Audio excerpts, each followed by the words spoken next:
Baik, untuk materi berikutnya yaitu ada bentuk, fungsi, dan biaya yang timbul daripada kontrak atau perjanjian.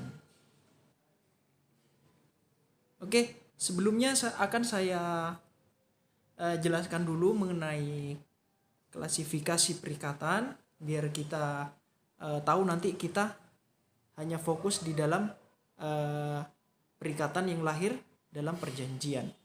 Nah, akan tetapi tidak ada salahnya jika kita mengetahui secara umum mengenai klasifikasi perikatan ini. Perikatan bisa timbul dari dua aspek, yaitu dari perjanjian, kemudian perikatan bisa lahir daripada undang-undang. Nah, di undang-undang ini, perikatan yang lahir dari undang-undang ini kemudian dibagi lagi. Ada yang sudah ditentukan oleh undang-undang, kemudian ditentukan oleh undang-undang, akan tetapi di situ harus berdasarkan perbuatan manusia. Nah, jadi undang-undang itu baru berlaku jika ada unsur perbuatan manusia. Nah, perbuatan manusia itu sendiri ada yang perbuatan menurut hukum, ada perbuatan melawan hukum. Oke, jadi contoh misalkan perikatan yang lahir dari perjanjian itu jual beli, sewa menyewa, dan lain sebagainya. Kemudian contoh perikatan yang lahir dari undang-undang yang dimana sudah ditentukan oleh undang-undang. Misalkan kewajiban mereka yang berdampingan pekarangannya. Nah, antara pemilik pekarangan yang lebih rendah dengan pemilik pekarangan yang lebih tinggi ini mempunyai hak dan kewajiban masing-masing. Dalam pasal 625 KUH Perdata itu sudah diatur sedemikian rupa bagi mereka yang berdampingan pekarangannya. Jadi karena keadaan alam ya, ada pekarangan yang lebih tinggi, kemudian ada pekarangan yang lebih rendah. Nah, pekarangan yang lebih tinggi ini tidak boleh membuat aliran air yang nanti jika terjadi hujan deras itu akan merugikan pekarangan yang ada di bawahnya. Kemudian pekarangan yang di bawahnya ini tidak boleh membuat tanggul yang kemudian akan merugikan pekarangan yang ada di atasnya. Begitu. Kemudian perikatan yang lahir oleh undang-undang akan tetapi mengisyaratkan harus ada perbuatan manusia. Contohnya itu yang ini yang sudah ditentukan undang-undang itu lebih gampangnya contohnya yaitu misalkan kewajiban orang tua terhadap anak. Nah, ini kan tidak diinginkan perjanjian antara orang tua dengan anak. Akan tetapi di situ sudah ditentukan oleh undang-undang bahwa orang tua itu wajib memelihara anak sampai dia berusia 21 tahun atau sudah menikah. Begitu. Kemudian contoh perikatan yang lahir dari undang-undang akan tetapi undang-undang tersebut masih mengisyaratkan adanya perbuatan manusia, yaitu secara hukum ya, perbuatan menurut hukum, misalkan perwakilan sukarela. Kan contoh misalkan tetangga ya. Kemudian tetangga si A ini mempunyai hewan peliharaan, katakanlah kucing di situ. Kemudian si A ini, sepemilik kucing ini akan bepergian jauh keluar kota selama beberapa bulan ke depan. Nah, maka si B ini mempunyai kewajiban untuk memelihara hewan peliharaan daripada si A. Karena kenapa? Karena sudah ditentukan oleh undang-undang dan undang-undang tersebut mengisyaratkan adanya perbuatan manusia. Apa perbuatan manusia tersebut? Nah, perbuatannya yaitu pergi meninggalkan hewan peliharaannya di rumah tanpa persediaan makanan yang cukup misalkan. Itu salah satu contoh perikatan yang lahir daripada undang-undang, akan tetapi harus ada unsur perbuatan manusia. Nah, perbuatannya apa? Perbuatannya manusia tersebut meninggalkan hewan peliharaannya sehingga mewajibkan orang lain untuk memelihara hewan tersebut. Kemudian perikatan yang lahir dari undang-undang berdasarkan perbuatan manusia, akan tetapi manusia tersebut melakukan perbuatan melawan hukum. Contoh, misalkan si A menjual tanah dan rumahnya ke B. Setelah dilakukan jual beli, si B ini masih belum menguasai tanah dan rumah tersebut dengan alasan misalkan si A meminta waktu untuk mencari rumah baru misalkan. Di kemudian hari ternyata A ini membeli kepada C. Ternyata A ini menjual lagi kepada si C. Nah, sudah ada perbuatan melawan hukum yang dilakukan oleh A. Akibatnya apa? Terjadi perikatan antara C, A, dan B. Nah, itu berdasarkan perbuatan melawan hukum si A. Benar perbuatan itu jual beli sudah ditentukan oleh undang-undang, tetapi melawan hukum kamu. Kenapa? Karena sudah dijual lagi. Padahal antara C dan B, katakanlah pembeli pertama dengan pembeli kedua ini tidak menginginkan adanya perikatan di antara mereka. Akan tetapi setelah dilakukan perbuatan oleh si A, ini terjadi perikatan di antara mereka bertiga, yaitu adanya sengketa, jadi terikat satu sama lain, disengketakan oleh B misalkan, sehingga mereka bertiga harus menjalani sidang bertiga tentang sengketa hak milik. Nah, mereka bertiga itu kan terikat kepada sengketa tersebut. Oke, saya kira itu ya. Nanti kita akan fokus di perjanjian ini tentang perancangan kontrak. Kemudian next, berikutnya yaitu bentuk kontrak. Jadi bentuk kontrak dibedakan menjadi dua macam, yaitu tidak tertulis dan tertulis.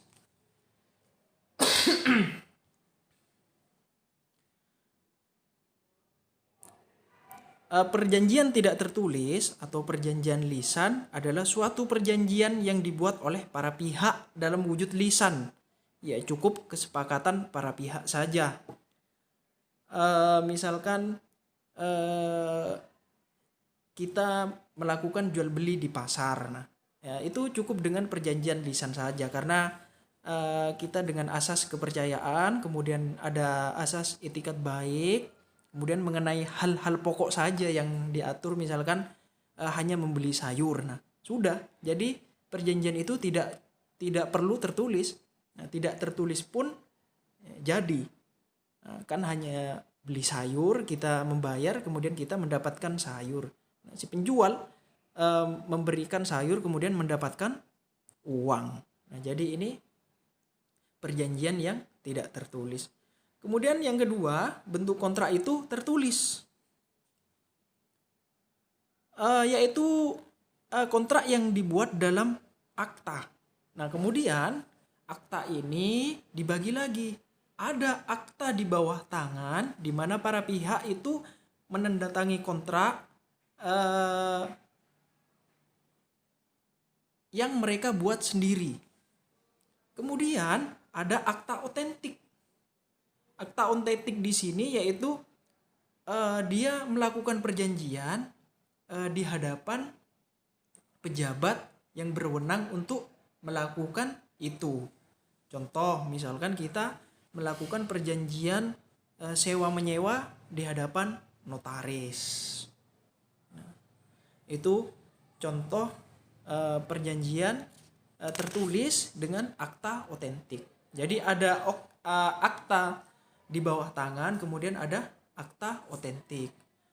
Kemudian muncul pertanyaan, apakah kekuatannya sama, Pak? Sama, sepanjang diakui oleh mereka yang membuat perjanjian. Meskipun di bawah tangan, kemudian nanti dijadikan alat bukti di pengadilan, akan tetapi perjanjian tersebut memang benar diakui telah terjadi oleh kedua belah pihak. Nah, kekuatannya sama. Kemudian akta otentik ini mempunyai kekuatan pembuktian yang sempurna karena dibuat oleh pejabat yang berwenang untuk membuat perjanjian itu. Contoh misalkan akta yang dibuat di hadapan notaris, akta yang dibuat di hadapan pejabat pembuat akta tanah misalkan. Nah, itu pembuktiannya sempurna. Apakah akta otentik ini bisa dikalahkan oleh akta lain?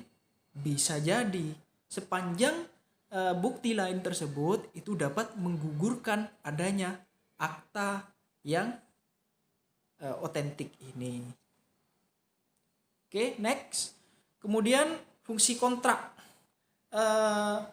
Mark Zimmerman mengatakan orang Barat itu kontrak merupakan dokumen hukum yang sangat penting, di mana di dalam kontrak tersebut itu terdapat hak dan kewajiban di antara para pihak.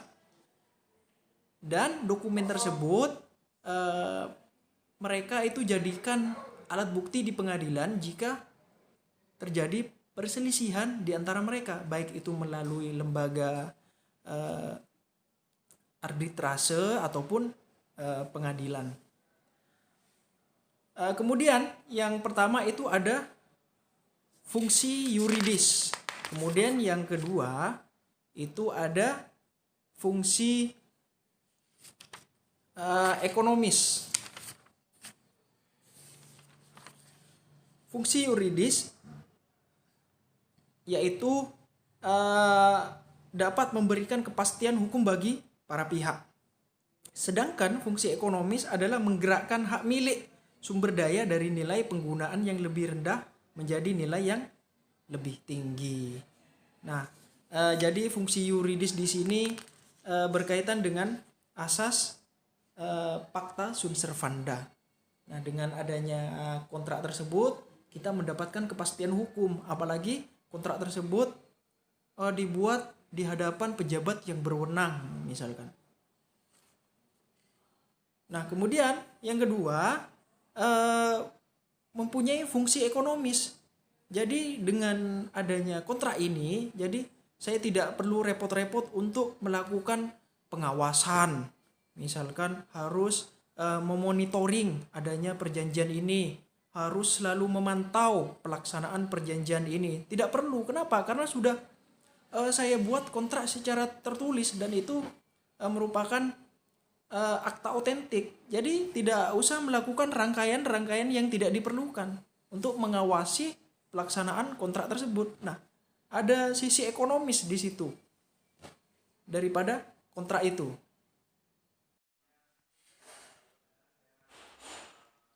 Baik, berikutnya yaitu ada biaya dan momentum terjadinya kontrak. Nah, di sini biaya bisa timbul tergantung kesepakatan para pihak yang membuat kontrak. Yang pertama yaitu adanya biaya penelitian. Nah, jadi sebelum membuat kontrak itu diteliti dulu. Objeknya diteliti, kemudian alas haknya itu diteliti, apakah objeknya itu cocok dengan apa yang tercantum di dalam alas haknya, kemudian apakah tidak ada sengketa mengenai objek ini. Nah, itu namanya dilakukan penelitian terlebih dahulu. Kemudian ada biaya negosiasi. Ya, ada biaya tawar-menawar, dan lain sebagainya. Kemudian ada biaya monitoring, yaitu evaluasi. Dievaluasi terlebih dahulu, ini kira-kira membutuhkan apa saja, dievaluasi. Kemudian momentum terjadinya kontrak, ini Subekti mengatakan ada di situ kehendak yang kemudian menimbulkan lahirnya suatu perjanjian. Nah, kehendak ini hanya dibatasi pada pokok-pokok apa saja yang dikehendaki. Misalkan contoh, kita hendak melakukan jual beli sayur di pasar misalkan. Nah, dengan maksud pokok saja, kita bermaksud ingin membeli sayur saja, misalkan tidak lebih rinci, misalkan harus sayurnya harus segar, misalkan dalam keadaan yang demikian. Nah, itu tidak. Jadi kehendak yang pokok saja. Kemudian ada teori pernyataan. Nah, karena perkembangan masyarakat ini semakin besar dan modern, jadi kehendak saja itu tidak cukup untuk melahirkan suatu perjanjian. Nah, harus dinyatakan. Pernyataan di sini yaitu pernyataan yang sepatutnya dapat dianggap melahirkan maksud dari orang yang hendak mengikatkan diri. Jadi dengan kata lain, pernyataan tersebut tidak bersenda gurau, harus sungguh-sungguh. Kemudian ada penerimaan. Jika seseorang menawarkan perjanjian tersebut, kemudian harus ada respon dari yang menerimanya. Nah, kemudian jika itu sudah direspon, nah itu baru bisa melahirkan sebuah perjanjian. Mungkin itu materi kali ini. Jika ada pertanyaan, bisa dituliskan di WA group masing-masing ya. Kurang lebihnya mohon maaf. Assalamualaikum warahmatullahi wabarakatuh.